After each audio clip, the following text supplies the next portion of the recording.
NBI, Mayagüez. Y en aplicación móvil Nueva Vida FM. Nueva Vida.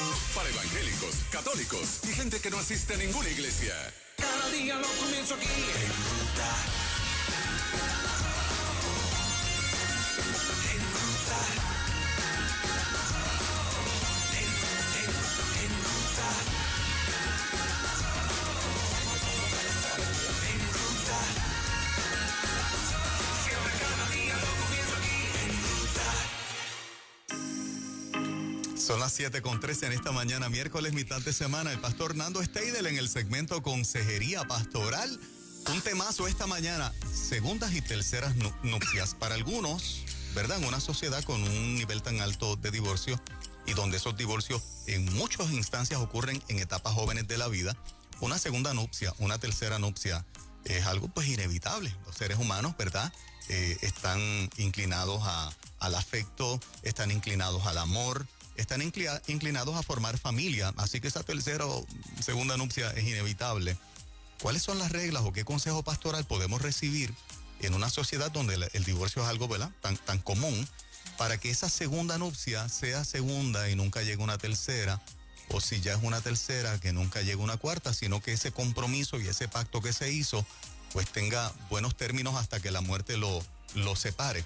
Nando Steidel con nosotros en esta mañanita, en este segmento de Consejería Pastoral con este temazo. Buenos días, pastor. Buenos días, Juan Carlos. Moraima, Isaac, buenos días, qué bueno estar aquí en esta mañana. Mira, yo creo que es un tema demasiado pertinente porque regularmente nos estamos enfrentando a que el proceso emocional de muchas personas tiene que ver con que han ocurrido circunstancias que han tronchado quizás esos primeros proyectos de vida y de momento, ya sea por responsabilidad de ellos o ya sea por una circunstancia que no esperaban, de momento la esperanza de hasta que la muerte los separe, de momento se troncha. Y yo creo que cuando hay una visión de reconstruir, tiene que haber un proceso de reflexión. Quizás el consejo pastoral o varios consejos pastorales que puedo dar hoy tiene que ver mucho en primera instancia, con que el proceso de volver a construir un nuevo proyecto, el proceso de decir, vamos a comenzar una nueva relación, esa segunda nupcia requiere mayor reflexión que inclusive la primera. Yo creo que el error es en muchos aspectos pensar que como ya tuvimos una primera, pues esta la vamos a manejar como que de una manera más rápida, porque ya estamos más entrados en edad, ya quizás esta circunstancia que hemos vivido nos capacita de alguna manera para tener una mejor relación en la segunda vez. Pero yo creo que a veces necesitamos como que sentarnos un poco más y reflexionar realmente que si yo estoy claro de los errores que yo cometí previamente, porque pueden haber circunstancias en las cuales quizás la otra persona fue la que falló y todo el aspecto, pero también en medio de todo eso, qué cosas yo hice que debería pensar o repensar a la hora de entrar en una nueva relación. Inclusive, ¿qué heridas tengo? ¿Qué heridas realmente tengo de lo que ocurrió? Porque si la otra persona me falló y yo voy a entrar en una nueva relación, tengo heridas profundas que todavía no han sido sanadas, y que inclusive una de las cosas que regularmente puede ocurrir es que yo termine pasándole la factura de la relación anterior a esta nueva relación. ¿Por qué? Porque hay heridas que se van a hacer evidentes cuando se inician nuevas relaciones, no necesariamente antes. Así que además de reflexionar, yo tengo que estar dispuesto y dispuesta a mirar qué es lo que está ocurriendo realmente en mi corazón, hasta qué punto mis emociones fueron laceradas y afectadas. Y quizás en el espacio de tiempo donde yo estoy comenzando una relación, yo debo darme ese tiempo. Hay procesos que se requiere que se maneje algo antes de comenzar una nueva relación. Yo sé que uno de los dichos puertorriqueños es que un clavo saca otro clavo, Pero eso no es cierto. Los clavos se sacan con martillo, no se sacan con otros clavos. Yo creo que hay veces que necesitamos otro proceso y necesitamos quizás buscar esa ayuda mientras estamos en un tiempo de soledad, porque a veces estamos demasiado insatisfechos con la soledad y eso es una mala motivación para entrar en una relación. Porque la satisfacción de mi tiempo y de conocer qué ocurrió conmigo, qué está pasando en mi vida, es demasiado importante antes de entrar en otra relación nueva. Deberíamos como adultos divorciados, ver una posible segunda nupcia, tercera nupcia como un proceso de noviazgo con el tiempo requerido para poder conocer esa pareja, porque tengo la impresión, corrígeme Nando, en tu experiencia pastoral, de que precisamente porque ahora hay, ya sabemos de sexo porque venimos de una relación previa y antes de casarnos, si hubo, ¿verdad? Estaban activos sexualmente, pues las que se añadieron. Ya sabemos lo que es un matrimonio, ya sabemos lo que es vivir en pareja. Tengo la impresión de que todo el mundo minimiza el dedicarse más tiempo precisamente porque sienten que es funny, es como tonto el jugar un papel de novios, porque ya no estamos para eso, tú sabes. Imagínate una persona de 40, 45, 50 años en un papel de noviazgo, como que lo ven medio tonto, una pérdida de tiempo. Te pregunto si por tu experiencia pastoral, si hubiesen tenido un parecido a noviazgo, un noviazgo, y se hubiesen tratado como tal, se hubiesen conocido mejor para evitar problemas ahora en esta segunda o en esta tercera nupcia. Te digo algo más que noviazgo. Yo creo que comenzar con un espacio y un tiempo de amistad. Yo creo que bajo ningún concepto la gente debe adelantarse a los procesos. Y si nos adelantamos a una intimidad sexual y eso se maneja dentro de la perspectiva de un amarre o emocional, esa atadura emocional puede provocar que yo empiece a brincar etapas y a llegar rápidamente a algo sin necesariamente conocer a profundidad cómo reacciono yo o cómo inclusive la otra persona va a reaccionar. Mira, eso es como cuando una persona está, tú sabes, la carrera esta de 100 metros, pues todo el mundo está acostumbrado a correrla, a mirarla como que esa es la carrera más rápida, pero hay una diferencia cuando la carrera es 100 metros con vallas. Cuando tú estás pasando las vallas, tú tienes que pensar en que vas a brincar y sigues corriendo. Imagínate una persona que diga, no, yo quiero llegar tan rápido al otro lado que lo que voy a hacer es que no voy a brincar ninguna valla. Voy a seguir directo. Al final, primero, no vas a llegar. Y segundo, vas a terminar con un dolor gigantesco porque lo que vas a estar haciendo es rompiendo todas las vallas pensando en la meta. A veces estamos demasiado dirigidos hacia la meta final y no nos damos cuenta de la importancia del proceso, porque el proceso nos puede ayudar con la sanidad. Una amistad nos puede ayudar con la sanidad. Un proceso de noviazgo nos puede ayudar con la sanidad y nos puede ayudar también a que la gente que está a nuestro alrededor también nos ayude a procesar lo que está ocurriendo. Mira, hay muchas circunstancias que pueden estar pasando en una persona que ya tiene una edad mayor, que lo que piensa es que a lo mejor esta es mi última oportunidad. Entonces empieza a pensar de esa manera y decide aceptar cosas que no debería aceptar. Y decide envolverse en procesos de una relación que quizás está simplemente siendo motivado por el sentimiento de soledad y por el sentimiento de insatisfacción. Eso no es una buena motivación para yo comenzar una relación. También hay parejas, pastor, presumo yo, ¿verdad?, que salen tan dolidos de una antigua relación, que están tan vulnerables, que ese hombre es el príncipe azul, esa mujer es la reina de su vida cuando llegan.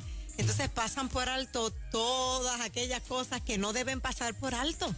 Porque quizás, no, cuando me case esto se va a corregir, y yo creo que nunca se debe comenzar otra relación tan vulnerable. Hay que sanar primero, ¿no? No, y máxima cuando muchas veces se encuentran dos personas que fueron heridas en la misma área, en la relación anterior, pues lo que hace es que ese vínculo se hace bien fuerte, porque dicen, tú me entiendes porque tú también fuiste herida o tú también fuiste herido, y vamos a juntarnos, y como lo que nos une esto es tan fuerte, pensamos que eso va a mantenernos para el resto de la vida. Y la realidad es que una herida no va a mantener la unión de una manera tan profunda como una sanidad. Entonces yo creo que nosotros tenemos que llegar al proceso de la sanidad y que esa sanidad se dé en un vínculo de que haya un tiempo y que ese tiempo nos ayude. Yo creo que uno de los consejos más importantes es que tú tienes gente alrededor, tú tienes que construir gente a tu alrededor que sean de apoyo y de bendición, que te digan no lo que quieres oír, sino que te digan lo que necesitas oír. Porque en ese momento cuando uno se ilusiona, uno se nubla y uno tiene que darle permiso a la gente que está a mi alrededor para que nos hablen para ese momento donde puedo estar nublado, donde puedo distorsionar el proceso y donde tengo que hacer las preguntas fuertes. Hay ocasiones donde inclusive la gente visualiza solamente la conexión de atracción, como si eso fuera lo más importante y lo único y lo exclusivo. Y no nos damos cuenta de que esa atracción física no necesariamente, o atracción a veces ya no es, quizás en esa segunda nupcia ya no es tanto la atracción física, sino es la atracción de que esta persona está disponible. Ya es como que bajamos hasta los niveles y los criterios, porque decimos, es que ¿quién me va a querer a mí? ¿Verdad? De momento tienes una mujer que dice, ¿quién me va a querer a mí? Yo tengo estos hijos. O el hombre dice, ¿quién me va a querer a mí? Porque yo perdí el trabajo o porque tengo que pagar tal o cual cosa. Entonces, a veces, en lugar de manejar el proceso de una manera donde tengamos una autoestima saludable de nosotros mismos, no la tenemos. Y entonces, inmediatamente nos movemos a tomar decisiones. Yo he tenido gente que me ha dicho, no, pastor, que ya nosotros no somos dos nenes chiquitos, nosotros ya sabemos y seguimos por ahí para abajo. Yo dije, bueno, pero lo que ocurre es que si ustedes tienen experiencia en que haya un proceso de una destrucción de un proyecto familiar, pero qué tal si esto realmente es algo que va a ser duradero, pues va a resistir el proceso de un buen noviazgo con salud, con consejo, con ayuda, con que los que están a mi alrededor puedan estar en paz con el proceso. Y esto se complica cuando tenemos hijos de las dos partes, que a veces de momento los hijos son los últimos en enterarse. El proceso los lleva a ellos como veletas, ¿verdad? Están ahí, esos hijos ahí detrás, o esas hijas sintiéndose que de momento tengo esta persona extraña que tengo que manejar y que no hubo un proceso para ellos.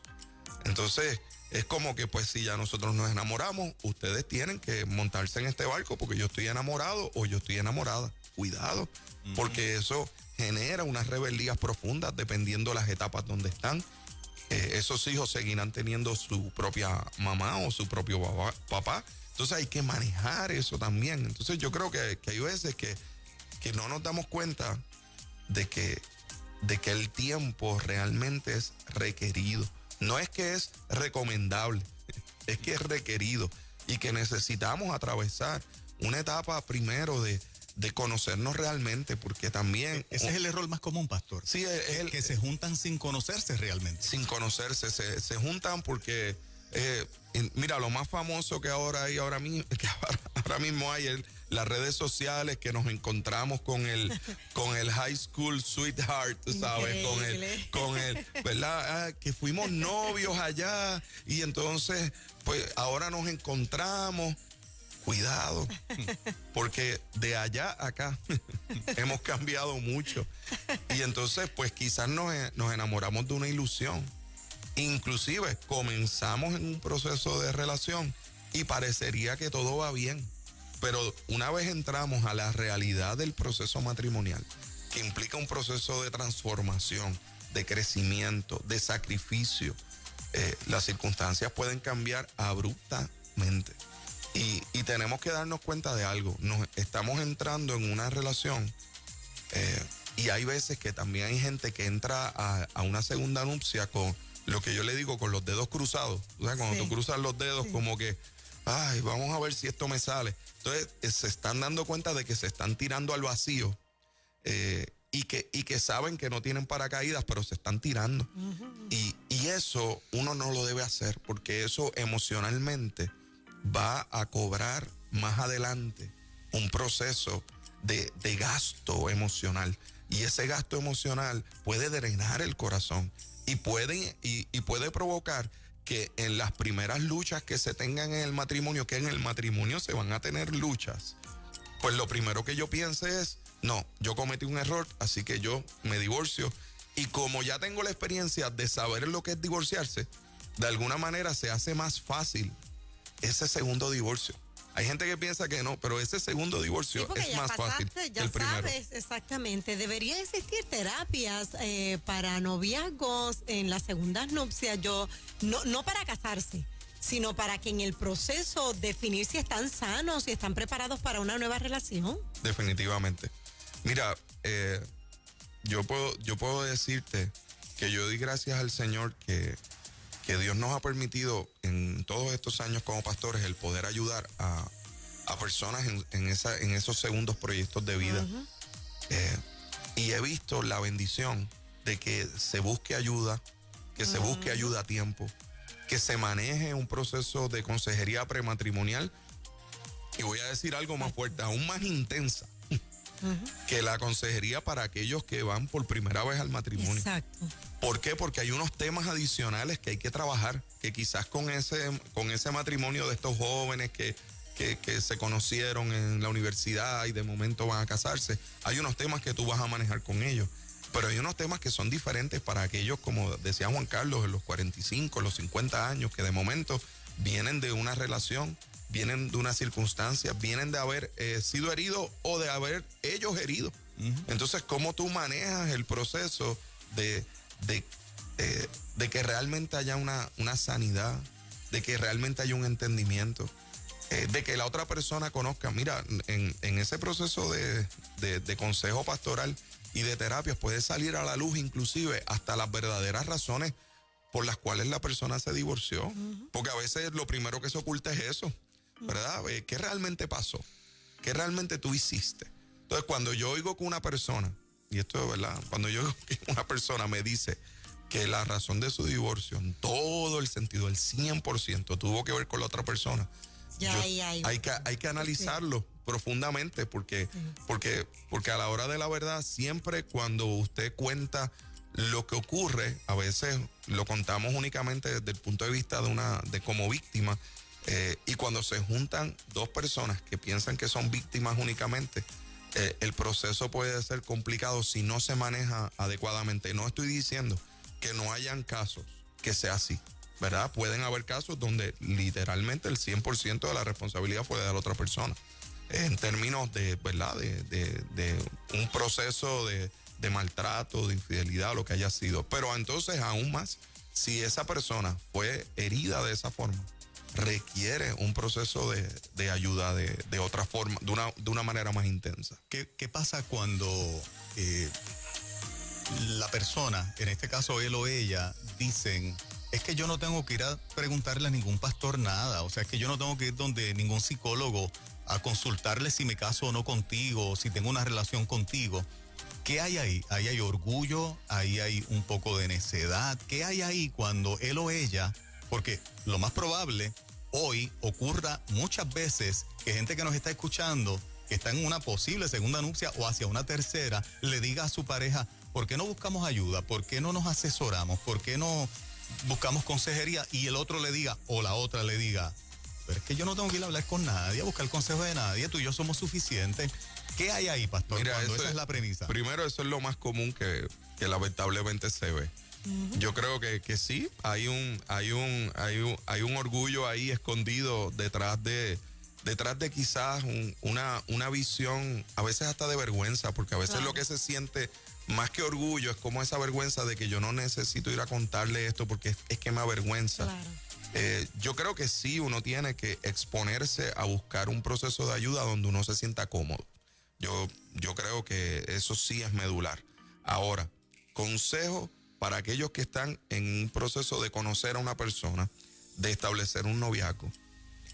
Si desde allí uno de los dos dice, no me interesa buscar ningún tipo de ayuda, yo creo que eso es una bandera roja.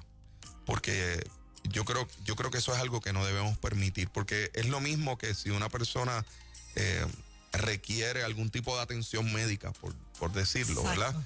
y diga, pues yo no voy a los médicos y no nos damos cuenta de lo que lacera su estado físico, el hacer eso, las emociones necesitan y la vida espiritual necesita también un chequeo adicional. Yo creo que el consejo pastoral va a trabajarnos y ayudarnos en el área espiritual. Creo en la importancia del consejo profesional que nos ayuda en el área de la salud mental y de las emociones. Creo en ambos. Creo en cómo podemos buscar ayuda en ambos. Y he visto el resultado de parejas que se han expuesto a esto, que hoy en día están casados felizmente, que hoy en día han funcionado con sus hijos, con los nuestros, con los de él, y de momento la relación repunta como una relación de bendición y de estabilidad. Tengo parejas que la gente piensa que esas son sus primeras nupcias.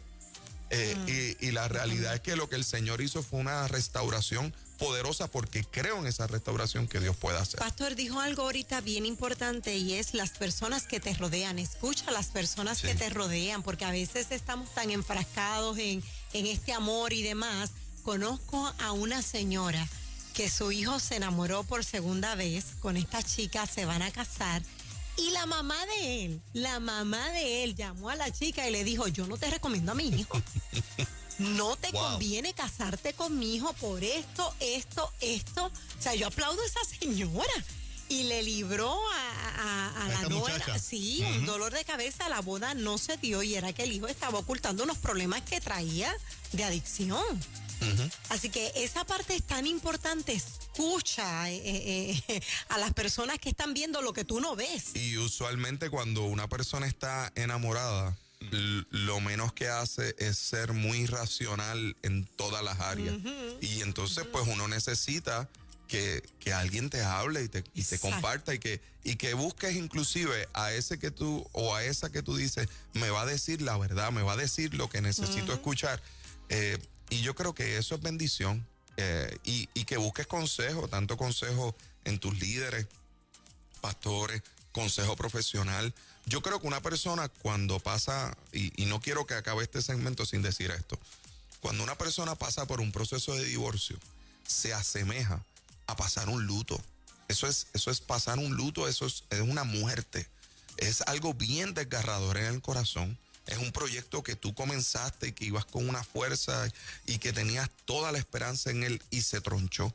Eso genera de por sí una frustración gigantesca y heridas que pueden ser bien profundas. Una persona que pasa por un divorcio necesita ayuda, necesita acompañamiento espiritual, necesita acompañamiento profesional y necesita manejarlo inmediatamente. Y otra cosa, necesita estar en un espacio de tiempo de esa soledad que sana, porque a veces le tenemos tanta fobia a la soledad, pero hay una soledad que sana y que es una bendición, que tú puedas disfrutar y sentir la satisfacción de estar completo en el Señor. Cuando yo estoy completo en el Señor, yo no necesito que alguien me complete, yo necesito a alguien que me complemente, no que me complete. Entonces, cuando mi visión es que, no puedo, si no estoy con alguien, no puedo, pues tienes una situación que necesitas trabajar. Porque necesitas estar completo y satisfecho en el Señor y satisfecha en Cristo. Inclusive a los que se divorcian, yo siempre les recomiendo, mira, trata de estar lo mínimo un año solo, un año sin nadie, un año que no, aunque aparezca la princesa de Dios más impresionante o el príncipe de Dios más impresionante, si realmente te ama, pues que espere. A veces esa situación de esperar como que la manejamos como algo negativo, y esperar es una bendición cuando lo hacemos en el orden correcto. Así que yo creo que como se ha dicho siempre desde mi adolescencia, esta frase me fascina: el verdadero amor espera. Yo creo que el amor es capaz de esperar y que uno puede tener, sí, una segunda nupcia. Y conozco inclusive líderes que han tomado decisiones en esta área y que hoy en día tienen un matrimonio restaurado, de bendición, de dirección, de cuidado. Así que se puede. Pero, pues quizás a lo mejor la premisa es, si vamos a una segunda nupcia, pues debemos buscar más ayuda que si fuéramos a la primera. Cierto. Porque tenemos circunstancias, aun cuando tú hayas sido víctima. Sí. Aún cuando tú hayas sido víctima. Yo creo que Dios nos ha llamado a esa posibilidad de restauración y que nadie que haya pasado por un proceso como este debe sentirse menos. Quiero cerrar con este mensaje bíblico porque la Escritura me habla de esta mujer samaritana que Jesús fue donde ella y cuando Jesús la vio, le dice, él le dice, busca a tu marido. Y ella le dice, no tengo marido. Y Jesús le dijo, bien has dicho, porque 5 maridos has tenido y el que tienes ahora mismo no lo es. Y ¿sabes algo? Esa es ese diálogo de Jesús con la mujer samaritana es uno de los diálogos más ricos que hay, porque es un diálogo de restauración, es un diálogo de bendición, es un diálogo donde Jesús lo que le dice es que el Señor está buscando adoradores en espíritu y en verdad, y le está diciendo, si tú supieras quién te está pidiendo agua, tú le pedirías a él agua de vida. Entonces, el que la Escritura hace más de 2000 años atrás me relate una conversación de Jesús con una mujer, primero, que hombre y mujer hablara sola, en ese tiempo horrible, samaritana, o sea, no judía, impresionante lo que Jesús hizo. Y no solamente es una mujer que quizás por eso iba al pozo a buscar agua a esa hora donde no habían otras mujeres porque había una vergüenza de su condición. Y Jesús se acercó a ella y Jesús fue donde ella, la restauró y le dijo, de aquí en adelante tú puedes vivir de una forma diferente. Así que yo creo que sí hay espacio para unas segundas oportunidades en el Señor. Y creo que lo que necesitamos hacer es creer que el Señor restaura y hacerlo en ese orden correcto. Yo creo que para eso el Señor nos ha dado apoyos, ayuda, y pastores, líderes y gente que nos puede bendecir. Así que escuchemos a aquellos que Dios ha puesto a nuestro lado, y a veces esos que te están diciendo las cosas que quizás no te gusta oírlas tanto, a lo mejor esos son los más que vas a necesitar escuchar en esta etapa.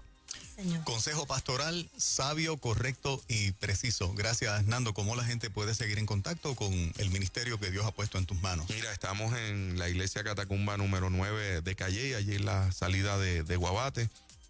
Seguimos teniendo nuestros cultos presenciales los domingos a las 10:30 de la mañana, con todo el proceso de seguridad que requiere. Damos gracias al Señor por nuestra iglesia. Este sábado pasado tuvimos la actividad con nuestros niños, un drive-in que hicimos con los niños. Qué bien. Fue una bendición ver esos niños brincando, saltando, y confiamos en el Señor, y seguimos orando por nuestra isla y por todo este proceso para que cada vez podamos tener una mejor convivencia y un mejor tiempo de comunidad. Yo creo que nos hace mucha falta. Así que estamos en Facebook de Catacumba 9, en el canal de YouTube de Catacumba 9. Los jueves tenemos jueves desde casa en el Facebook y en YouTube. Así que les esperamos y que la bendición de Dios sea sobre todos ustedes y sobre toda esa familia restaurada por el Señor. Sigue estando en plataforma que usted no sabe todo. También, sí. Escriba Catacumba 9 y estamos en diferentes lugares que yo no sé, pero estamos. Muchas gracias, muchas bendiciones, pastor.